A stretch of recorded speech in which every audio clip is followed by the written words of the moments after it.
In the previous parts of this lecture, we have looked at the history of the coming of the American Civil War and the long-term implications for American politics. In this final section of this lecture, we'll look at a contemporary problem, which is the U.S.-Mexican border.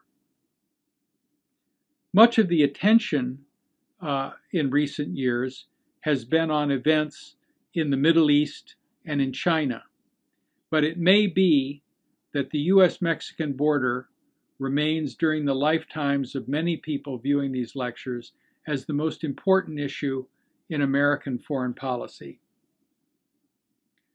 And look first at the border. The U.S.-Mexican border is approximately 2,000 miles long.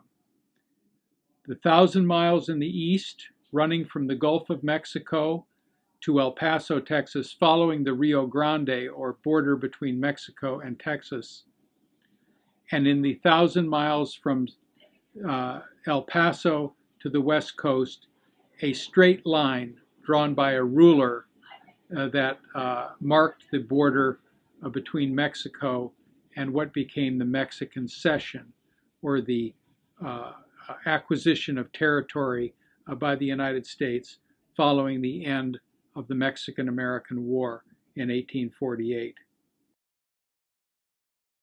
Topography of this border is one of high rolling mountains, especially in the west, marked by the Sierra Madres on the Mexican side of the border, and the climate exceedingly dry, owing to the prevailing subtropical high along 30 degrees north latitude, roughly the boundary between Mexico and the western United States.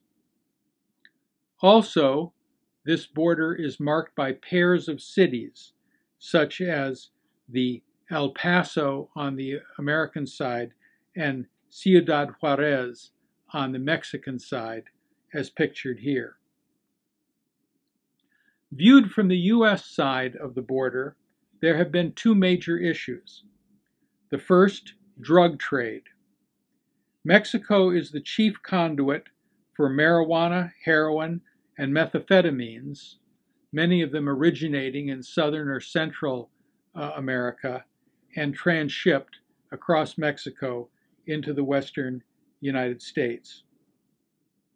The origin of the drugs come from the Mexican side of the border. The market and arms to protect this trade come from the American side of the border. The second major issue in American politics has been Mexican immigration to the United States. The United States long prides itself as a nation of immigrants, but Mexican immigration into the United States has been in many ways special or unique. First, as this graph shows, Mexican immigration is both recent, rapid, and very significant. Mexican immigration to the United States shot up rapidly in the last 40 years, beginning around 1970. Today, there are over 12 million Mexican immigrants in the United States, and people of Mexican extraction, either immigrants or people of Mexican heritage born in the United States, now make up more than 10% of the U.S. population. This is the largest number of residents in the United States from any one country who have entered the country in such a short period of time. The second feature of Mexican immigration to the United States is its geographic concentration. Unlike other immigrant groups who have been distributed widely across the country, Mexican immigrants and people of Mexican background have been highly concentrated in the southwestern United States. Today, 10 of the 12 largest cities on the U.S. side of the border are more than 50% Hispanic, and half of them, 6 of the 12, are more than 90% Hispanic. Thirdly, a large number of the Mexican immigrants living in the United States are undocumented or illegal. More than half of all Mexican immigrants in the U.S. are undocumented, and they make up more than half of all undocumented or illegal immigrants in the United States. Finally, unlike other immigrant groups, Mexicans have been slow to assimilate. They have been, compared with other immigrant groups, slow to learn English, slow to advance in education or the professions, and slow to adopt naturalization. To be sure, this is not entirely their fault, but may be a reflection of discrimination from the American side, but the result is the same. So that we have a very large number of people, many of whom are recent arrivals, concentrated in the southwestern United States, largely undocumented and slow to assimilate. This has produced a major issue in U.S. politics. In the most recent election of 2012, 73% of all Hispanics voted Democrat.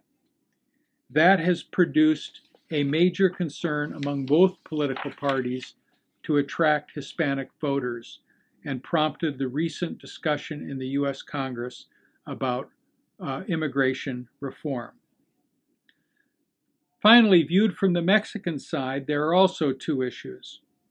The drug issue is of enormous importance to Mexico, not only because it creates an illegal community, but because it has prompted a high degree of violence between drug cartels that seek to dominate trade in this valuable commodity.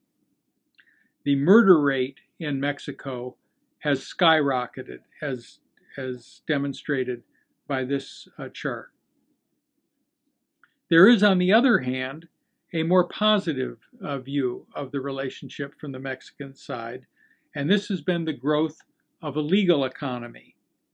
Following the establishment of the North American Free Trade Agreement in 1994, maquiladores, or manufacturing factories, have grown up on the Mexican side of the border, and in recent years, Mexico has had the most rapidly growing economy in the Americas.